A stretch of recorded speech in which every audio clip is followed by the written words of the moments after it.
taking the time and joining us for this AMA. Let me just give a quick background, quick details to the audience who've joined. So I'll be asking Riyad some questions regarding venture capital, technology startups, and the entrepreneurship scene in the Middle East and North Africa. Some general questions, some related to COVID-19. You're obviously free to participate. This session is for you guys. We would be sharing all the questions that would be shared by the attendees. Please try to be concise, try to be as brief as possible because this is 1 hour session and we want to have maximum participation from the audience. We want to give a chance to everyone to be able to ask any question that they may have around venture capital and startups in the region. So let's just start off. How are you doing? Where are you right now? Hi, Zubair, how are you? I'm in Beirut, Lebanon, actually, in my house. And how are things in Beirut? I mean, it's spring, it's nice, but everybody's at home. We've been under lockdown. This is week number 3. Everybody's supposed to be working from home except for supermarkets and pharmacy stores. Yeah. Right. And has that had any impact on how you guys do business? I mean, obviously, you as part of being a venture capitalist, you do a lot of social interactions and all. Have all of them moved online now? Yeah, as VCs, we're already using a lot of these tools for working remotely. I mean, for MEVP, we have our main offices in Dubai. We also have an office in Bahrain, an office in Saudi, and an office in Beirut. So we were used to working kind of in distributed teams and remotely. And most of the time, because we cover the MENA region, from North Africa all the way to Pakistan, including Turkey, we are used to having all, conference calls, video calls. So for us, it was, in terms of working from home, it was fine. I mean, obviously, a few things adjusted to a few things, but in general, we were able to continue conducting our business. Yeah. Right. Before we move on, if you can quickly tell us a little bit about yourself and MEVP, and then we'll start with the questions. Yeah. So I joined MEVP 4 years ago. I'm the managing director of MEVP. I oversee the investment team. I work with a group of 10 other people in the investment team, and at MEVP we're about 20 people in general. Before MEVP, I used to be a consultant at Strategy and previously known as Booz and Company. I have an MBA from the Wharton School, University of Pennsylvania. And during my MBA, I did an internship at Careem for 10 weeks. MBA internship, and Careem at the time was pre-funding and just less than 20 people in Dubai, and Uber hadn't come to the region yet. That was in 2013, summer of 2013. And I used to tell everyone that there is this new startup where you can hail a taxi or hail a car, and nobody would want to use it. At the time, it was pretty expensive. So I had this nice experience working with Mudassir and Magnus at the time. And before that, before my MBA, I was also at Booz, and I have a background in engineering. I have a master's in construction management from University of Southern California in Los Angeles, and a bachelor's in civil engineering from the American University of Beirut. At MEVP, we're one of the oldest VCs in the region, and proper VC in the sense of LPGP structure, investing in startups, raising funds. We're currently at our 5th fund. MEVP was established in 2011. The first fund was a $10 million regional fund covering the region. From that fund, we invested in the likes of MENAbytes, for example, in Beirut, and the luxury. So MENAbytes was from MEVP's first fund? Yes. Right. And then we launched a second regional fund called MEVF2. That was a larger $32 million fund. That's also an early stage fund, and that fund is fully invested in terms of new companies. Right now, we can only do follow-on funding in the existing portfolio. And right now, we're at our 3rd regional fund, MEVF3, which we closed towards the end of last year.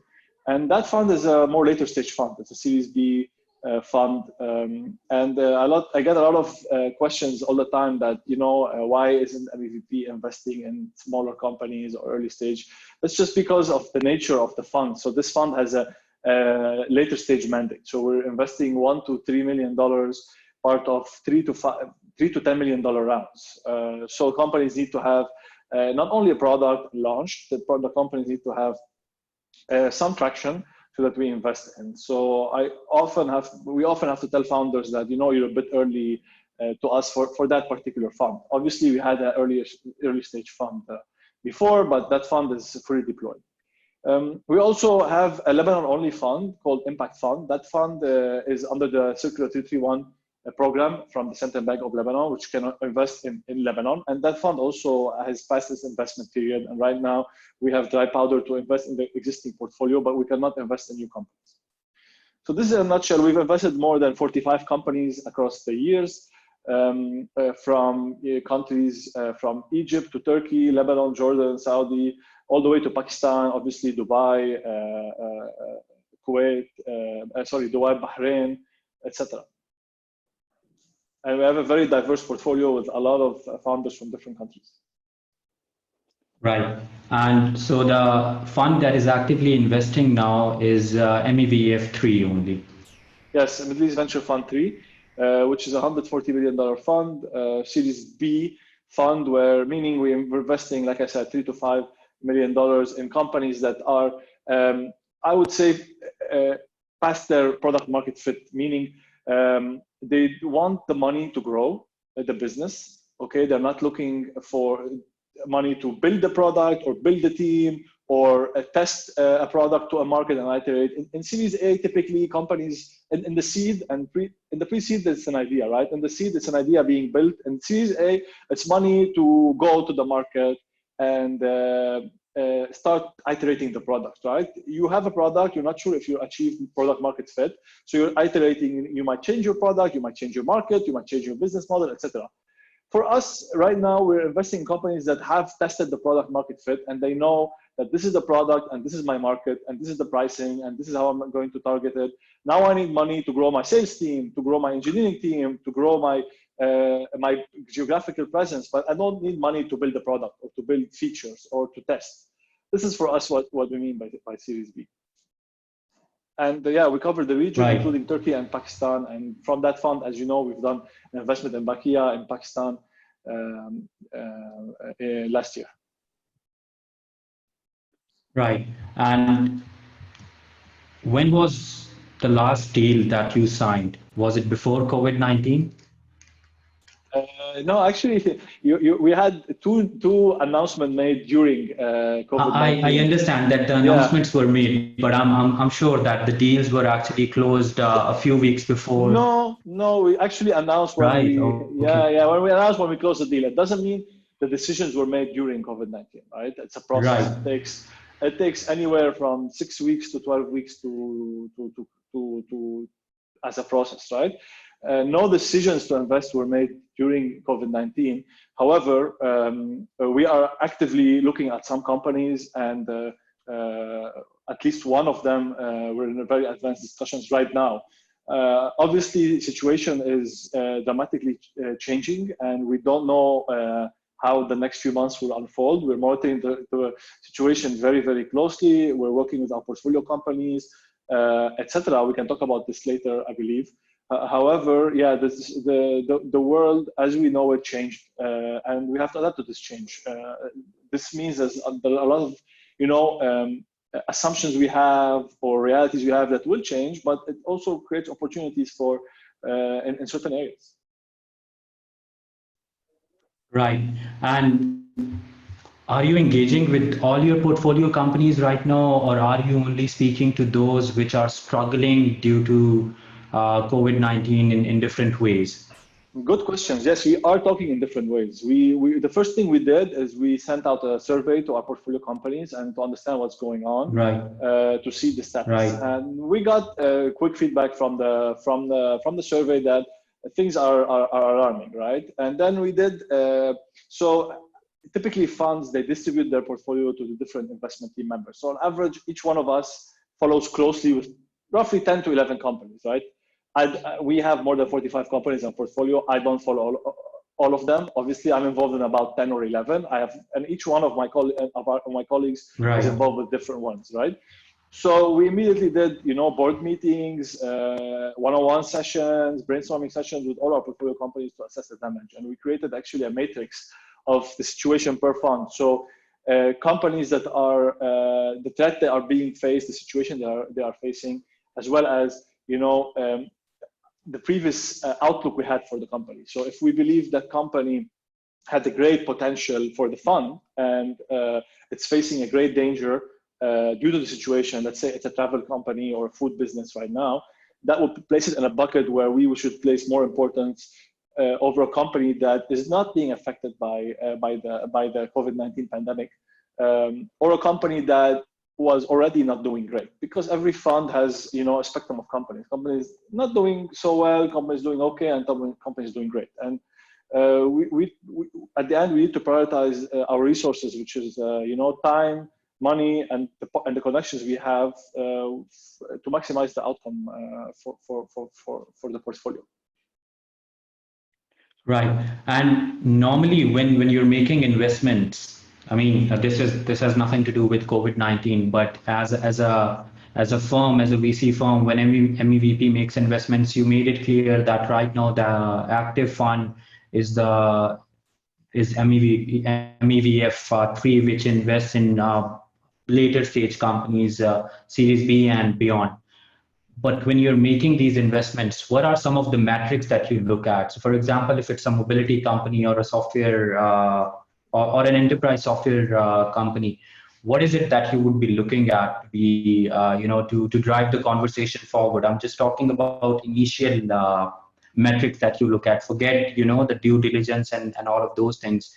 But to be able to qualify to speak with MEVP, what is it that I should have as a starter?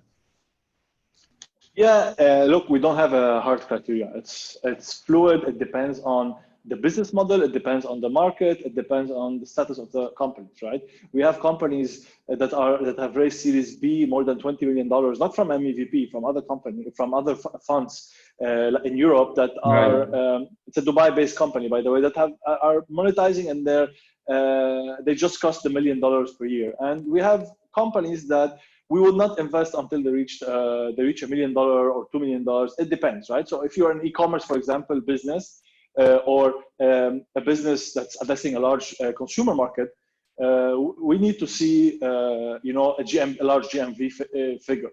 If you're a business a SaaS business, we need to see, for example, paying monthly recurring revenues. But some businesses we invest before revenue generation, and they could be considered as Series B. Again, as I said, what we look for is a product market fit that we can inject money to grow. And keep in mind, this Series B is not, we're not talking about $50 million or $40 million or 30. If you look at the Kareem kind of trajectory, et cetera, and other companies, this is still a small amount, right? $5 to $50 million, relatively small amount. So our expectations are not too high in terms of, how big should the KPIs be. But obviously, we look at underlying metrics, like, for example, growth, drivers of growth, burn, unit economics is very important for us. The ratios, the return on marketing spend. We look at cohorts, so churn cohorts. So we check, for example, month 3 retention, month 6 retention, month 12 retention. We look at, we calculate ourselves lifetime value, we calculate ourselves customer acquisition cost. Out of the times, the figures we get from founders are either blended figures or figures that have a lot of assumptions. So we recalculate those, and we look at those. For all the founders that are potentially listening, if you have engaged with MEVP, you'd know that we are a bit more stringent in the DD process with these metrics, and this is our approach to investing. We like to look at certain metrics to make sure that the growth and the business model are both healthy. Right. Now, MEVP, as you mentioned, has taken some measures to reach out to the companies with a survey and try to learn how they are doing, and if they need any help. You, as a board member or as somebody who represented MEVP to lead or close some investments for the firm, how are you engaging with founders to find out if they need any help, or what exactly are you doing? Are you conducting any meetings with them? Are you engaging through emails? What is it that you're doing to help them?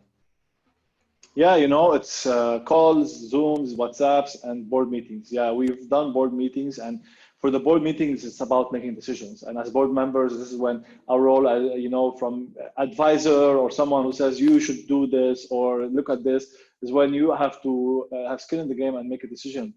It's not easy, especially when it has to do with reducing costs and layoffs or closing certain business lines or offices.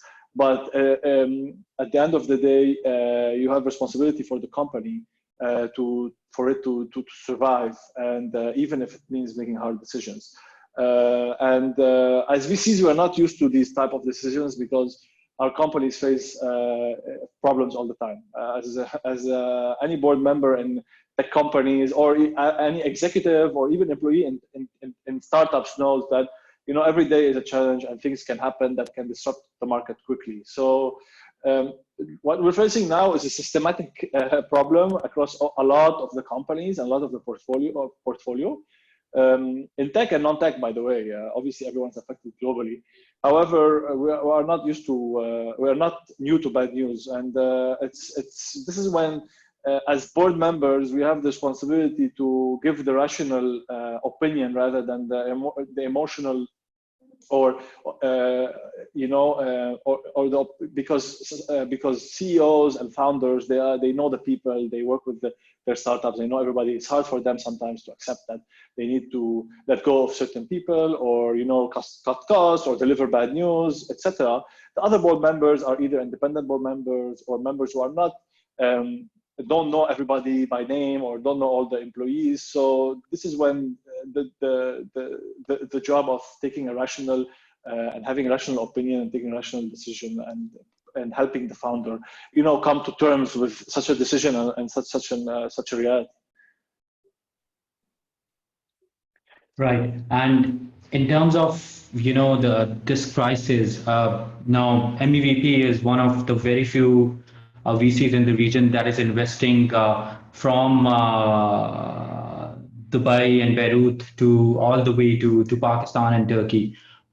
Now, while speaking to the founders, which countries do you think have taken the biggest hit? So, for example, COVID-19, we're seeing that in the region, if we talk about Middle East, North Africa, Turkey, and Pakistan, Turkey currently has the highest number of cases and deaths that have been reported until now, if I'm not mistaken. They have cases, they have over 15,000 cases, and I think the number of deaths is also pretty high if you are comparing it with the rest of the region. In Pakistan, we've seen that we're around at 3,000 cases. So do you see, for example, in a place like Turkey, it has become more difficult for startups to survive, and the runway has become shorter over there? Or do you think that the number of cases or how bad COVID-19 has become in a country has nothing to do with it? The overall impact is going to be pretty much similar across all the markets. It's hard to answer this question. I think you have to break it into parts. I think there's an immediate impact, and this has to do with what's happening right now, every day in each of the markets. So different countries have taken different measures and at different times, right? Some countries have started with a lockdown, some have done a partial lockdown, some did not do a lockdown, and now are moving into a lockdown, right? And obviously the lockdown is affecting certain companies directly, right? So if you are in the travel business, basically you cannot operate right now. If you are in the hospitality business, in terms of hotels, etc., it's the same thing. If you're in the food business, it's a mixed bag, right? People need their food delivered, etc., but restaurants are closed. Certain countries have curfew hours, like in Lebanon, for example, after 7 p.m., you're not allowed to do any deliveries. So it varies. It varies. If you're in the grocery business, obviously now you're seeing a lot of pickup. If you're in the digital entertainment business, depending what type of entertainment, you're probably seeing an uptake, because a lot of the social life and the entertainment life has moved digitally now that people are locked in their homes, right? So it varies what's happening right now. But I think the second stage is what's going to happen over the next few months, right? I'm not sure I think there's a period where people will stay at home, but eventually we have to go back outside the houses and, slowly opening up the economy. However, I personally believe that we will not go back to normal, right? There's a new normal that's going to happen, which means, certain hygiene measures, certain restrictions on entertainment, certain restrictions on public life, etc. And this is where I think the longer term threat is for most startups, because if you're in the transportation business, okay, if you're in the bus tech business, let's say, Swivel or Airlift or others, what will that mean to your business on the long run? I understand right now it's a lockdown. You may be saving money by putting employees on unpaid leave or reducing your marketing spend, your burn, etc. But what's the long-term impact? One of our portfolio companies, for example, Volt Lines in Turkey, is in the corporate shuttle business. So they do corporate shuttles for employees. What's the new normal going to be? Will governments, restrict number of the density of people in a bus, for example, or in a train? Or so I'm more concerned about the second part. I believe that there's a new reality, and furthermore, there might be a second wave of infections. If you look at what's happening now in China, there are early indications of a risk of a second wave. If you look at the Spanish flu and the pandemic, there were 3 waves, not only 2, and the second wave was the deadliest wave. So we have to be careful. Every founder has to understand that there's a new reality, there's a new world. We're not going to go back to the same world that was before. Furthermore, what's the indirect effect, right? If you're in the B2B sector, most businesses globally are cutting costs. If you have a contract, there's a high with another business, there's a very high chance that they will try to negotiate prices. If you are negotiating a contract or selling, or in the selling process, there's a high chance that this contract might be, the budget for this contract just evaporated, right?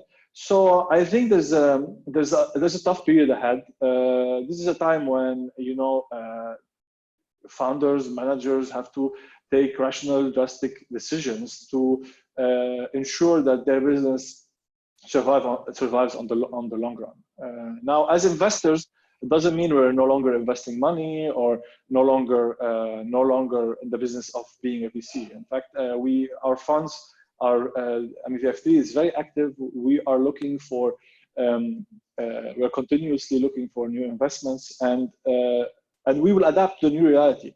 So I think there's a lot of opportunities that will emerge just because the digitization of certain parts of our lives and certain parts of our business will accelerate. So if you're an employee right now working from home, I'm sure you realize that suddenly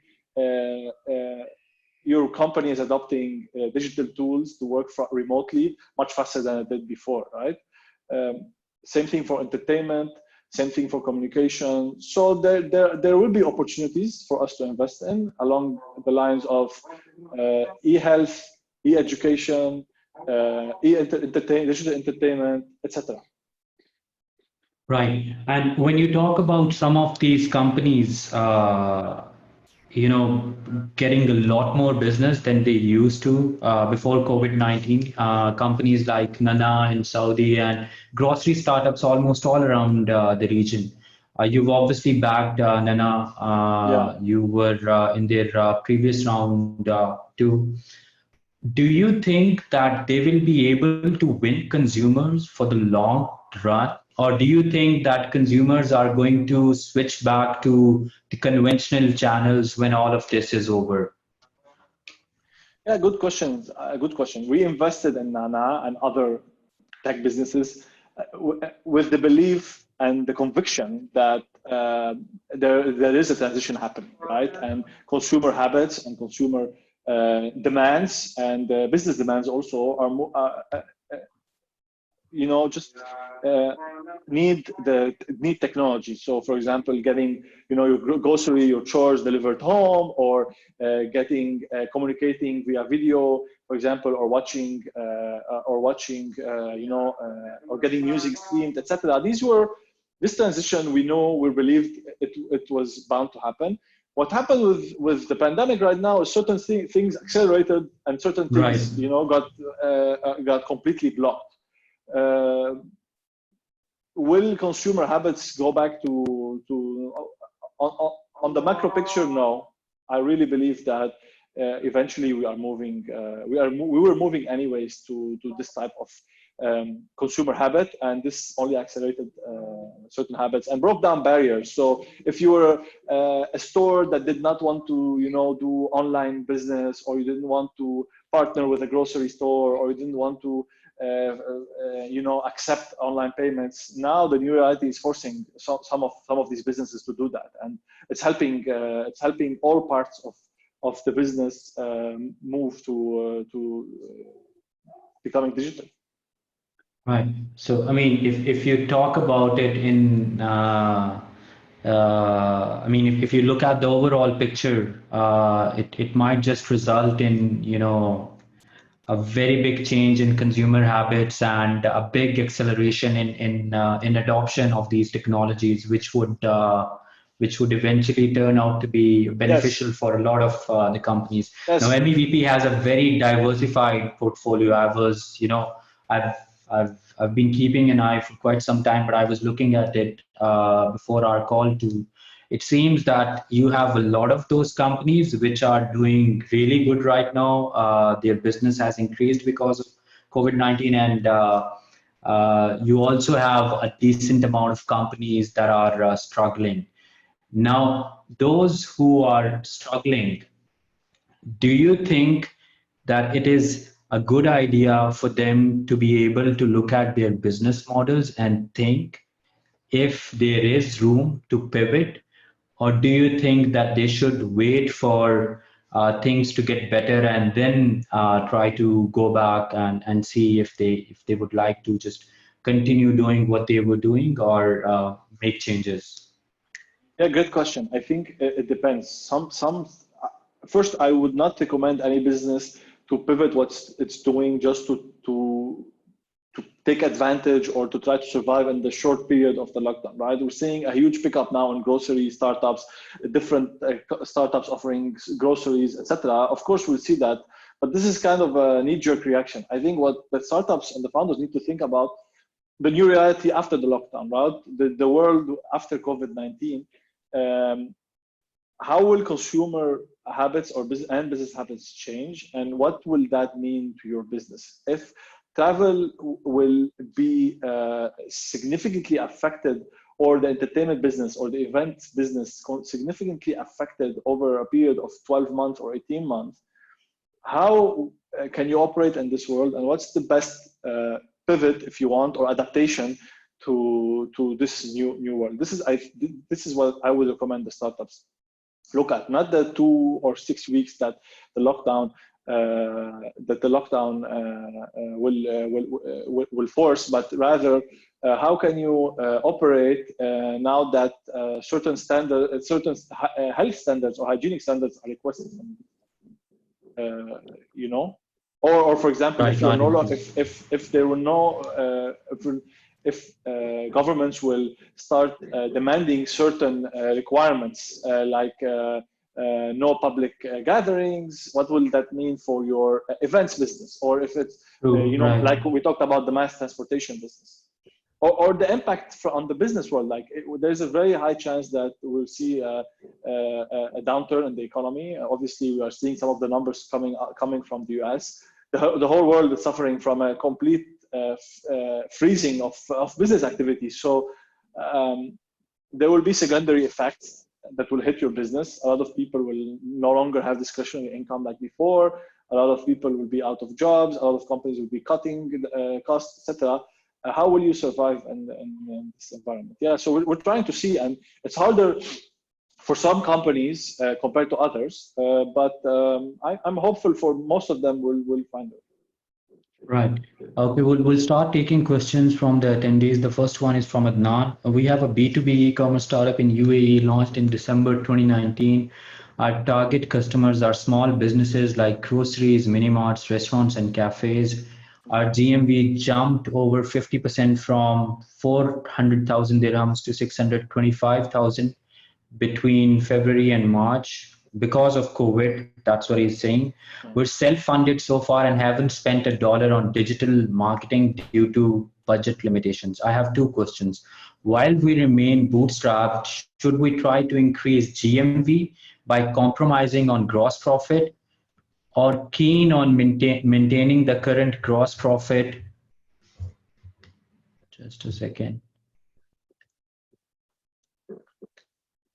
Gross profit versus growth.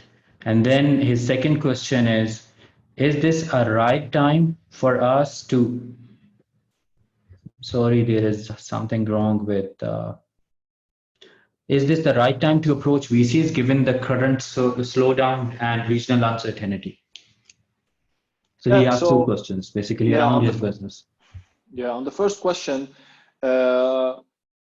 without knowing the details, I would say don't sacrifice gross margin for GMV. This is my opinion. Especially, it is my opinion in general, especially in these tough times. I think being self-funded is amazing. The more you can delay funding needs, even if it means never raise funding, and as a VC saying, the better for your business, because for many reasons. But yeah, I would focus on gross margins and not GMV growth. Now it depends, right? I mean, obviously you can reduce gross margins and keep them very healthy just to enter a new segment or win a new client. So there's an extreme here, right? But in general, without knowing details, I would focus on gross margin, especially Right. in this type of business. I think gross sustainability and gross margin is very important, especially under this situation. Who knows what's going to happen in the next few months? Some of your clients might go out of business, etc. So you have to be careful. Concerning the second question, is it the right time to raise VCs under these conditions? I think not sure what's happening with other VCs, but I think on the short term, everybody is cautious. However, most VCs will continue investing. Now, what will they invest in? I think they will invest in businesses that are in a way resistant to the new reality. So I would assume a lot of investments in education, online education, in SaaS businesses, in health tech, in groceries, like we're seeing, obviously, potentially in businesses that are more diversified. So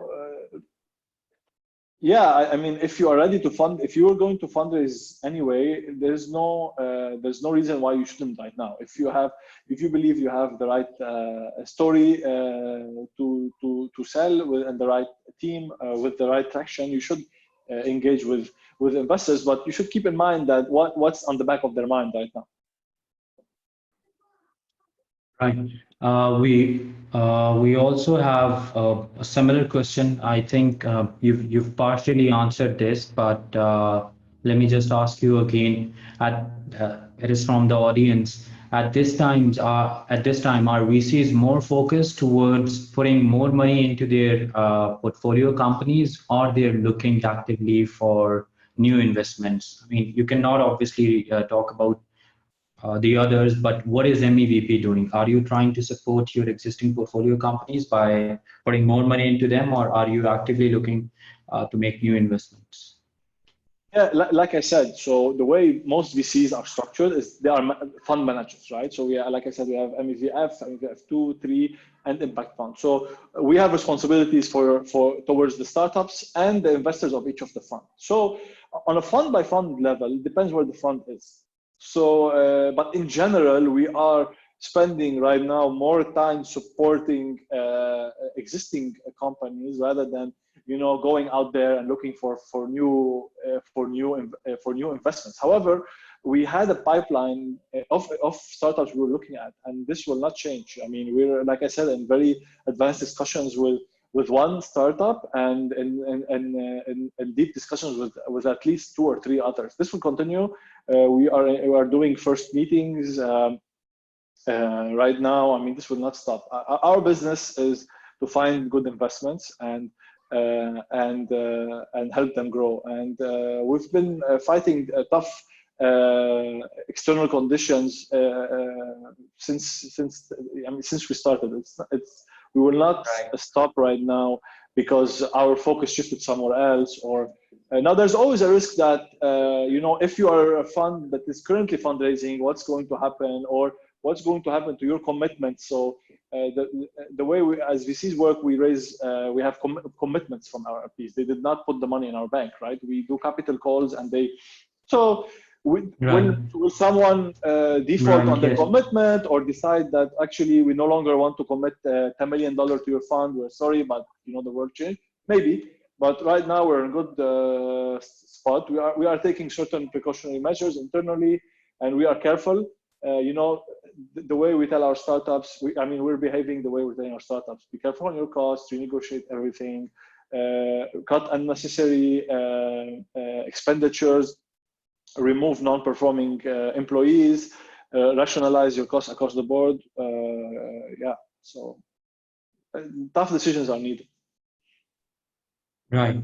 Tariq is asking why most of the VCs in the region are not actively investing in North African region. He's talking about Morocco, Algeria, and Tunisia.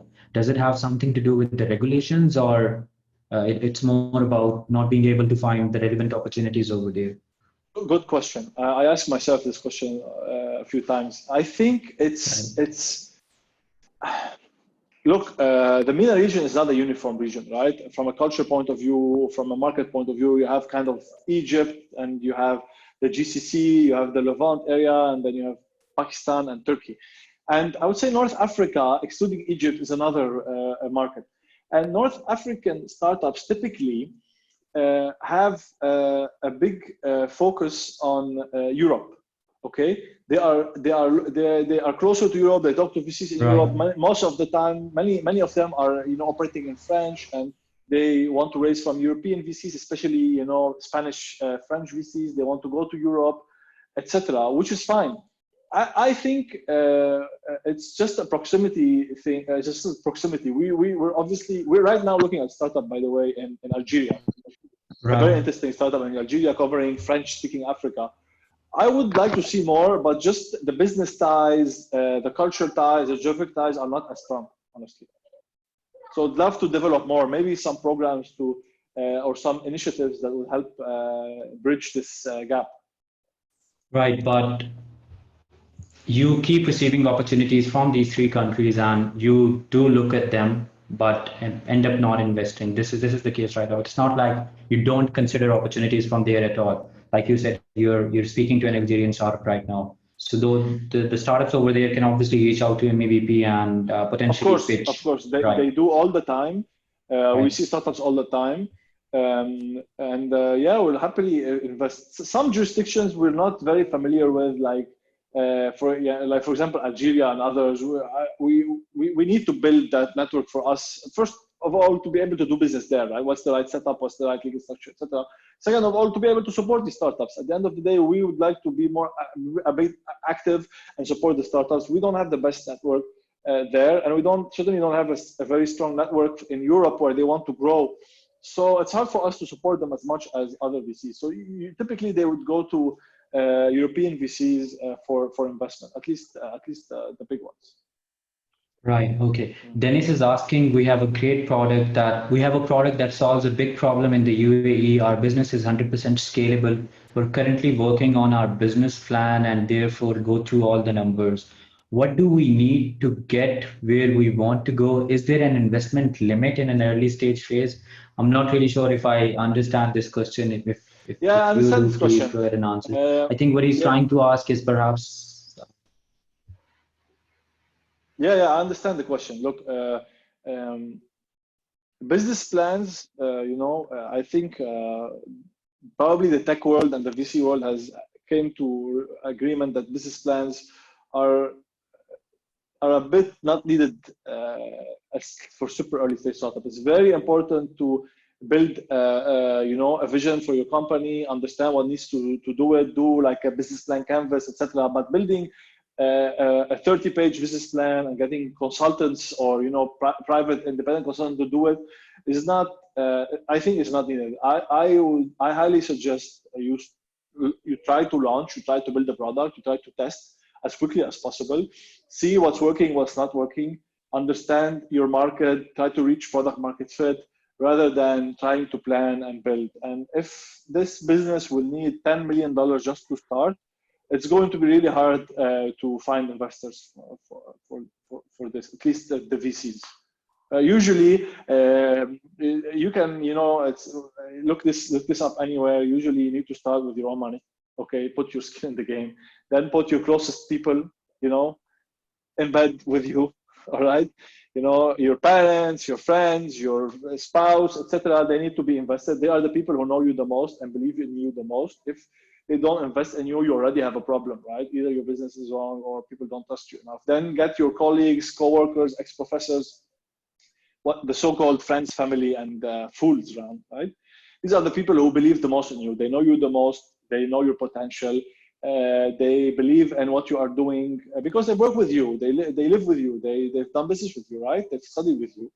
Then you go to either an accelerator, incubator, or seed investor, and then you start, step by step, growing the business there. I think reaching to a VC instead, unless it's an early stage or seed stage VC, there's no point in that, because the VCs are always looking for,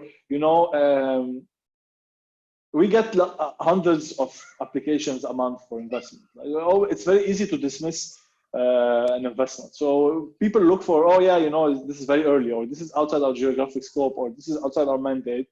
So you don't want to be dismissed easily. Right. And we have a question from Mahe. Do you have experience with companies? Do you have experience with companies within your portfolio that have expressed interest in expanding to Southeast Asia? What would be your advice to those companies? So I think Vigo is one of the companies that has a big presence in Southeast Asia, MEVP portfolio company. Apart from that, do you have anything else in your portfolio with presence? Yeah, to be honest, we get this all the time, right? Vigo actually started in Southeast Asia and came to the region. Right. Yes. There's always this idea or assumption that, look, okay, there's the Arab world, there's the Islamic world, and actually the Islamic world is maybe 3 times larger than the Arab world, right? If you include Pakistan, right, Turkey, India, right, Southeast Asia, like specifically Malaysia and Indonesia. The problem is that the cultural ties and the norms and everything are very, very different. Like, a lot of the times we thought about, okay, this is one of our startups, for example, Lamsa, which is a kids edutainment platform teaching Arabic. Yeah, maybe we can launch it in Indonesia because a lot of the Muslim kids, they want to learn how to speak in Arabic or the letters so that they can, practice their religious, read the Quran, etc. It's not easy. It's hard. And vice versa, right? There are startups in Southeast Asia who reach out to us saying, we are in the modest fashion, or we are in the, Islam, halal e-commerce, and we want to come to the region. Also, even business practices, time zone, it makes it hard. I think there is an opportunity, and especially around religious, the halal business in general, whether it's religion or food or fashion or travel. However, it's not easy. These are separate worlds, and the only unifying factor is religion. Right.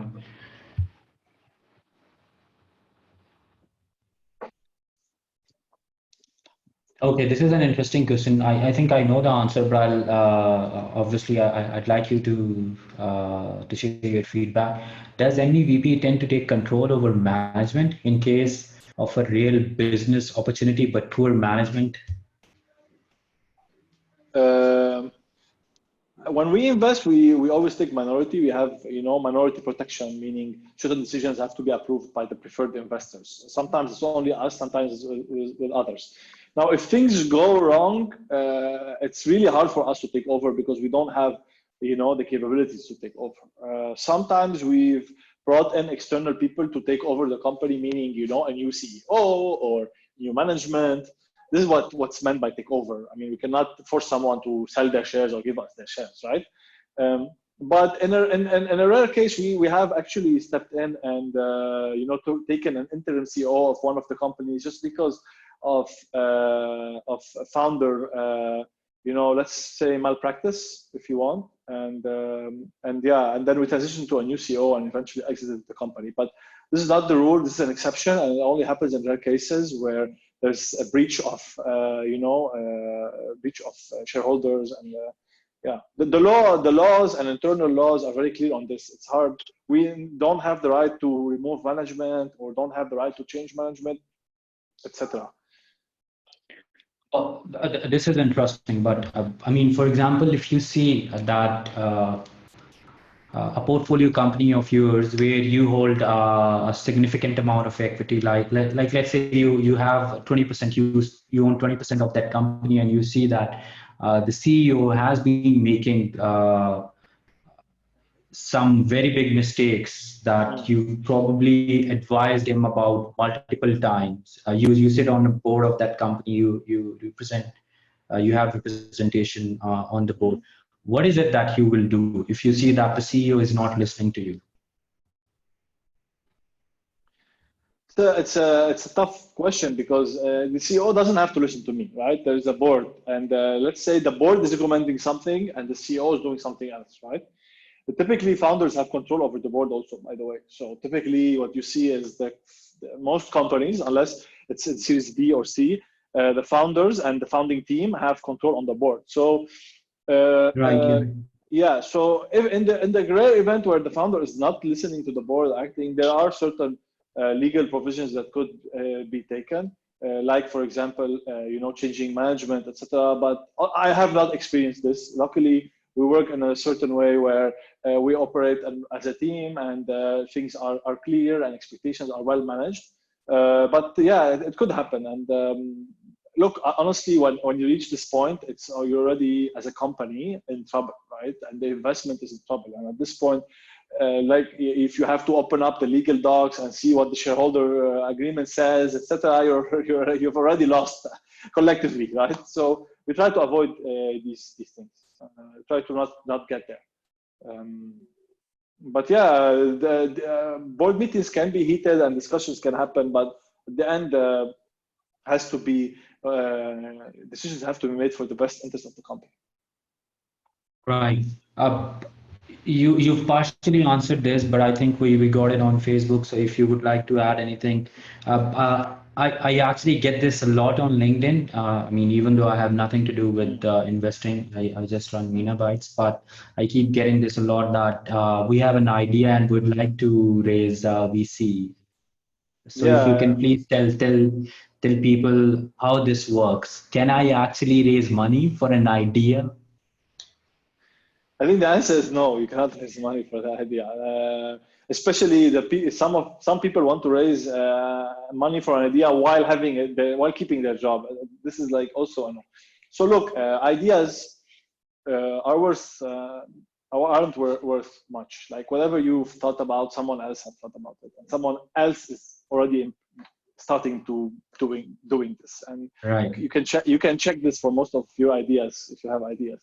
The important thing is execution, right? Taking the risk to start a business is not easy. This is the first step, but also executing properly, making the right decisions, having the right partners, having the right vision, hiring the right employees, getting the right investment amount, going through all the trouble. And this is the journey, and this is where all the mistakes happen and all the right decisions are made, right? The idea, yeah, I think we're at the stage in the ecosystem now that it just rarely happens that someone doesn't want to share the idea, but it used to be the case maybe 4 or 5 years ago or so, where people thought, ideas are important. Like if you check any business globally, it was never about, like Eureka moment, or it was about someone who discovered a need while as part of his experience, whether in college or as part of another job, and then acting on it, taking the risk, investing, doing all the hard work. It's a lot of hard work. Anything that anyone has excelled in life happened by hard work and a lot of effort. Right. Another question from the Facebook live stream. What's your opinion on content-based startups? pre and post COVID-19? Are VCs looking for opportunities there? So content-based meaning content creation or new media, like for I'm not example. really sure. This is actually a very broad Yeah. term, but Okay, no problem. Let's break it down. So for startups in the content sector, let's say in the digital media sector, I think this a lot of existing startups regionally and globally are doing well in the sector, like for example, Anghami or Netflix globally or etc. Obviously, people are interested in digital entertainment more and more. Now, can you make a breakthrough in this crowded market? It's not easy because it takes a lot of money and effort to build an audience and grow so that you get the right content, etc. Now, if you are in the business of creating content, this is a tough business. A lot of different formats have been tried over the years, especially when BuzzFeed became really big globally. A lot of local players started to do something similar.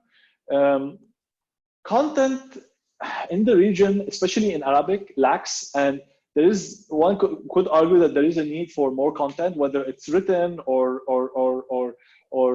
voice content or video and voice video, content. yeah. But it's not easy. Making content, it takes a big budget, it takes a lot of effort, it takes long term. I would not be, as MEVP, I know that we would not be super excited about such a business. But I mean, obviously there are exceptions. There are people doing great things. One area that is, if you look at the data that is exploding in terms of content consumption is audio, right? With the growth of connected devices like AirPods or different earbuds, connected cars, connected speakers, Wi-Fi speakers, etc. The consumption of audio content, and not only in music, right? In terms of podcasts or audiobooks, is growing quickly. And this business is hard to monetize. The business models, even globally, are not very clear yet. However, we are seeing a clear consumer adoption of audio content, and I wouldn't be surprised if a not exclusively audio only player emerges globally or regionally. And just because people want to consume more and more content on the go when they're doing their house stuff, chores, etc., and they have now the wireless device in their ear, and they just they can listen to a book, they can listen to an interesting podcast, etc. Right. Now, I think it will take some time before we go back to normal life, before we start going outside like we used to. During this time, if you end up selecting a startup to invest in, would you actually wire the money without meeting the founders? Do you think this could happen, or you will wait for things to settle down and as part of your due diligence, you must meet the founders at least once in person? How does this work at MEVP? We used to take this for granted before, meeting the Right, team, etc. We used to meet the team more than once, and we used to go and to the premises and meet the rest of the team and talk casually with everybody just to get the vibe of the place. I doubt we will right, invest without meeting the rest. I mean, it could happen. Why not? But like, I'm not preoccupying myself with this issue right now. We took an investment right. Okay. recently where, because of COVID-19, actually I wasn't able to go to Egypt, and we did like a Zoom conference where we met the whole team over Zoom. It wasn't ideal, but it did the job. So yeah, I mean, I think we're going to see And you if ended up it's investing in this company? unfortunately, the investment committee did not approve the deal, postponed the decision on this Okay, deal. right, However, we were, as right. MEVP leadership and CIO, the team, and we were convinced with the deal. Unfortunately, it did not happen. I think if the situation Right. in the Okay. lockdown takes Right. continues We longer, have yeah. Sorry, I was saying it will. We will see, no, no, no. Please, an please go ahead. You improvement. were breaking. Yeah. Yeah, we'll see an improvement in the content. I mean, in the video communication. I wouldn't be surprised if things get significantly better. Right. And Adnan is asking, what's more valuable and investment worthy in an e-commerce startup? If they've gone live with Shopify and gain traction, or have an in-house tech team and have developed the platform themselves and have their own product and tech stack and then have gone live? A good question. I think in general, in absolute, we require that any startup we invest in have a tech team and build their own product. Not everything. Obviously, they can outsource certain parts. They can work with freelancers, etc. But the problems you will face from the customer journey to the data ownership, etc., in any tech business requires you to build your own product and customize it, etc. Now, can you start a business on Shopify and test and test and test and eventually migrate? Yes, you can, and it has happened. Does it mean that you will face tougher questions and tougher scrutiny by VCs? Yes, I think you ask more and more questions. But you know, there are examples globally of startups starting on Shopify. I think what's it called? The sneakers one. Forgot the name. Famous sneakers startup. Forgot the name. Anyway, globally was built on Shopify, and even maybe Harry's or a few startups were built entirely on Shopify. Yeah, I mean, yeah, this is what I would do, honestly. If I wanted to test something, I would start on Shopify. It's such a good platform. Shopify or equivalent. It's such a good platforms to test, to try, but at the same time, you need to build. You need to eventually build your own platform. And yeah, I mean, I know a few people in the region who've done that. So they start on Shopify. They test. Eventually, they realize that they need their own platform. Right. Sharif is asking us, do you think we have to reduce the salaries during this period to increase our runway?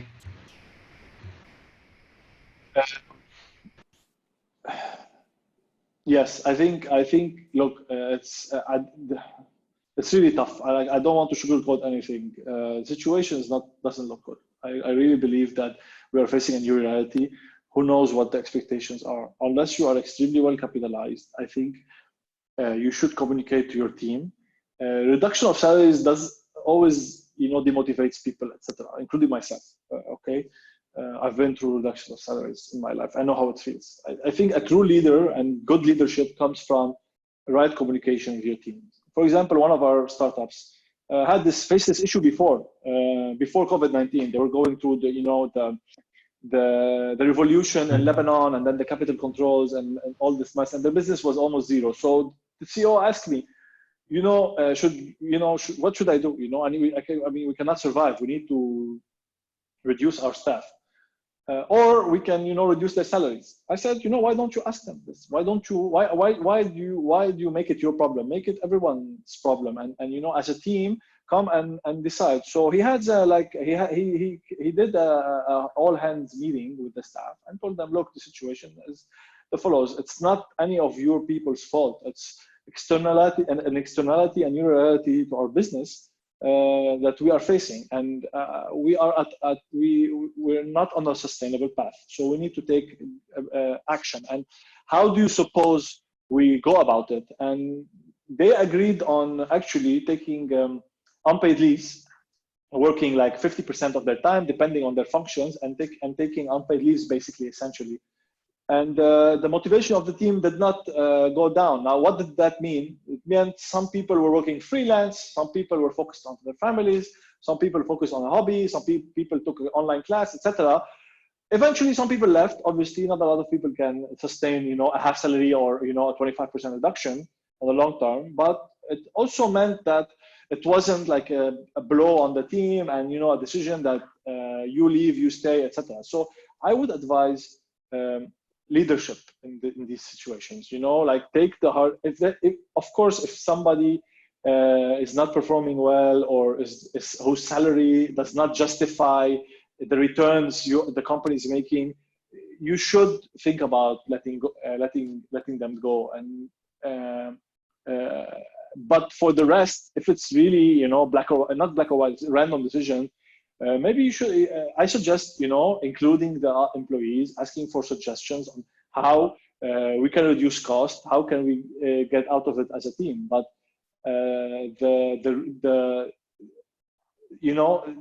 the circumstances require, tough decisions. I would advise anybody to maximize their runway, meaning remove any unnecessary cost, negotiate everything, including, first thing is rent, others are rates you take, and I think everybody's understandable.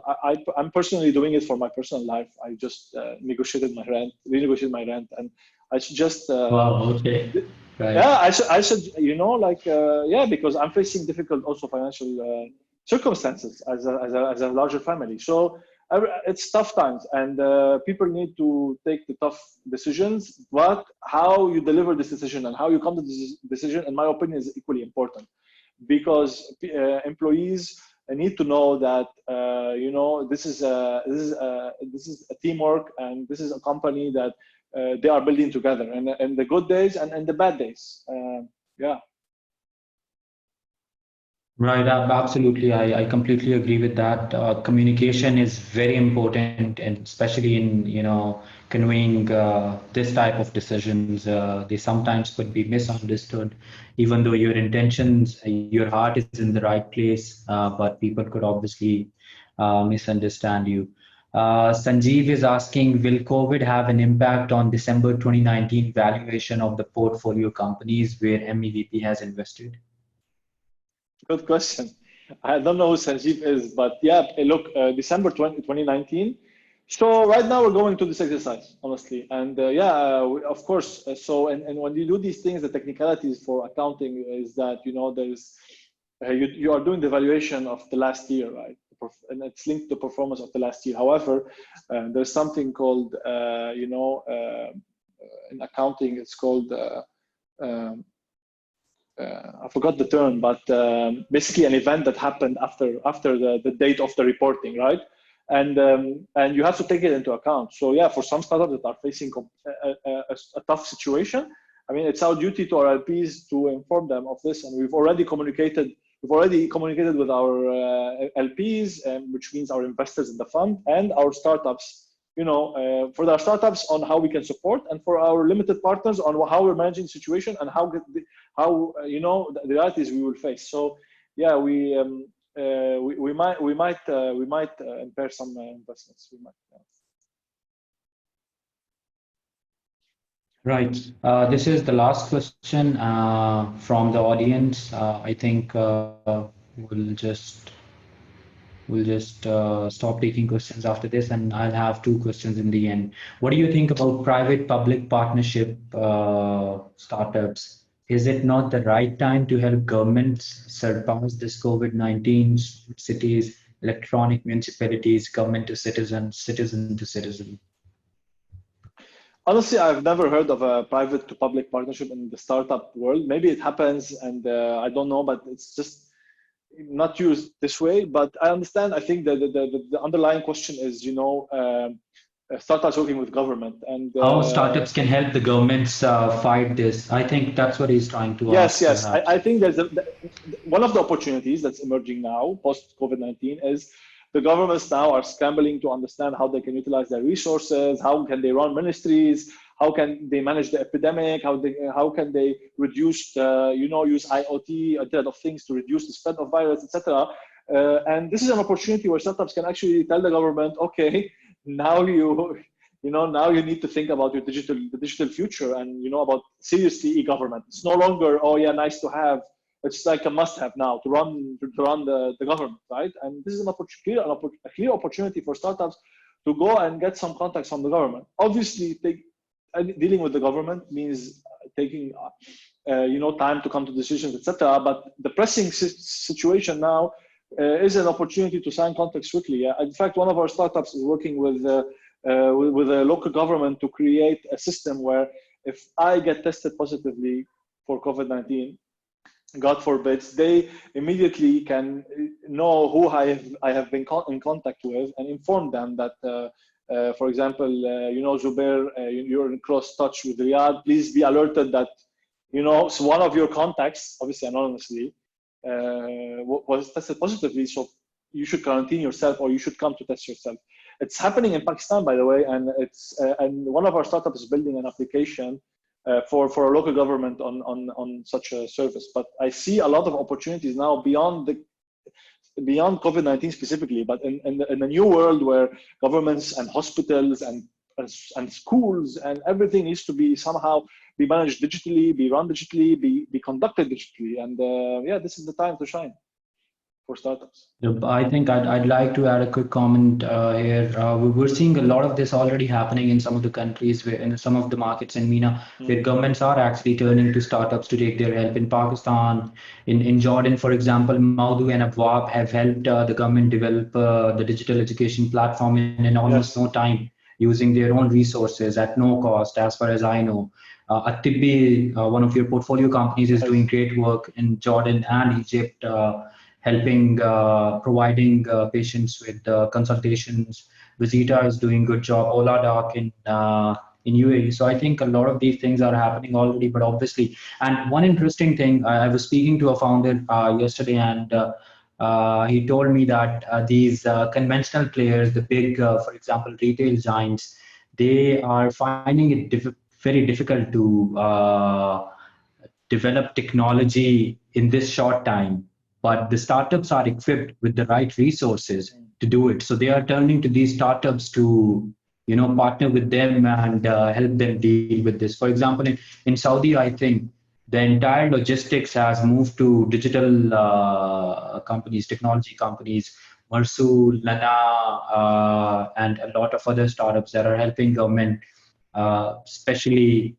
deliver groceries and these other things.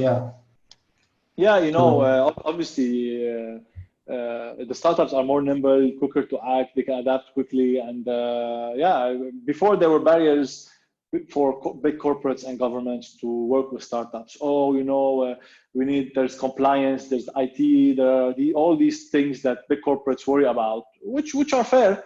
But in these times when your business suddenly went to zero, right? I mean, suddenly it's not as important if the security type used by this startup is enterprise grade or whatever, because basically your business is zero. So so I agree, it's a catalyst like you mentioned, and I believe it will continue after that. The benefits is extracted. We will see a lot of acquisitions of startups from big corporates. We'll see government partnerships. We will see consumer habits changes, and also we will see startups dying, and we will see bad news. And but it's fine. I think the ones that will adapt the most, I was actually going to ask you about this. Yeah, the ones that have that can adapt the most will survive. The ones that already their business model were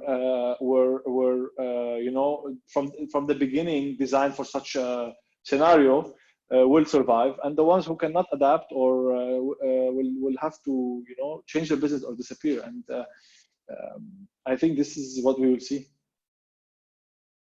Right. I was actually going to ask you if you think that COVID-19 will result in death of some of the startups in the region. You've obviously answered that. I think we've already seen one casualty at least, right?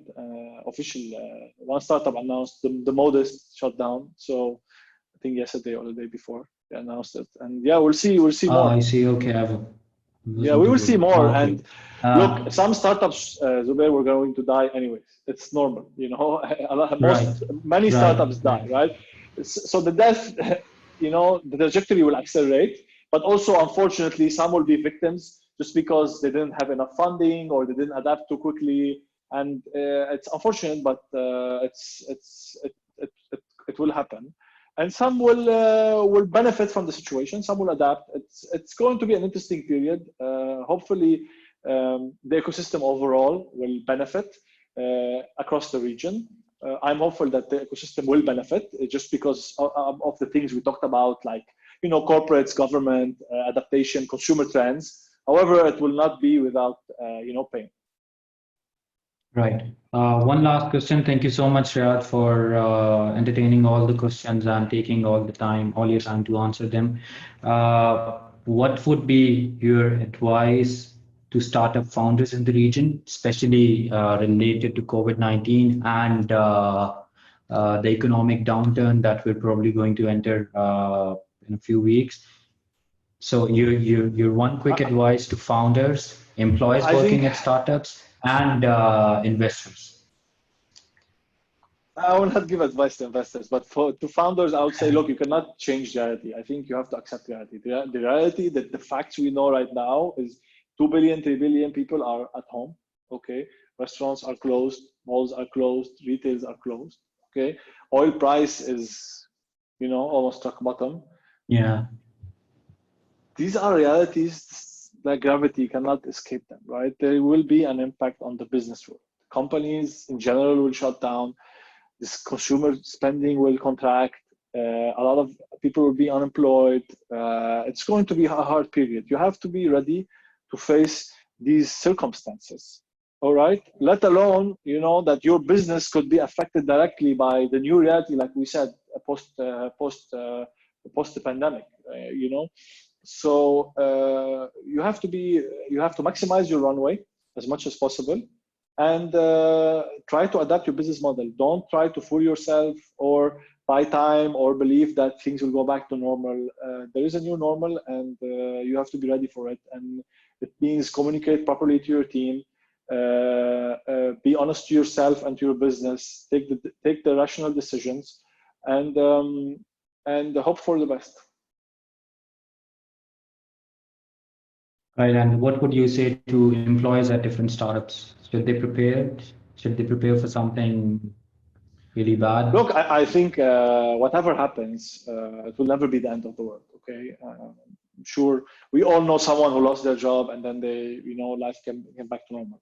It's just you have to be prepared personally on your personal finances with you and your family and your spouse. That it's not going to be an easy period. Okay, I know people who already got laid off. I know people who reduced their salaries. Okay, got their salaries reduced. It's not the end of the world. Okay, I think anybody who's worked at a startup is much better positioned than any other employees for the job market of the period of 2020 to 2030. Whatever new jobs that will be created in the 2020 to 2030 period, if you work at a startup, you are much better positioned than anybody else in getting a job. So the worst case scenario is if you lose a job, you find another job or you start your own business. So don't worry. There's no point in worrying. Don't despair. Just be prepared in your personal finances, and and be a great team player. I think a lot of your employer needs you, the company needs you, your potentially partners need you in terms of business partners, vendors, etc. So you have to think, help others as much as possible. For example, in Bakia, they created a driver fund, and people can contribute to that fund because obviously because of the lockdown, the ride hailing has been stopped by the Pakistani government. Now we're going back to groceries and deliveries. But these drivers, if they don't work, they don't make any income, and often they need the work to feed their families. So Bakia created this fund similar to what Karim has done, I believe, in the region, to support these families. So if you're in a fortunate position, think about others, think about how you can help, your family, your friends, your immediate neighbors, but also the bigger picture. I think a lot you can do. Each one of us can do a lot, and try to help as much as possible. Right. Thank you so much, Riyad. Thanks a lot for taking the time. It was a pleasure having you. Stay safe and talk soon again. Thank you so much. That was Thanks a fun. lot. Have a good one. Bye-bye. Likewise. Thank you. Bye.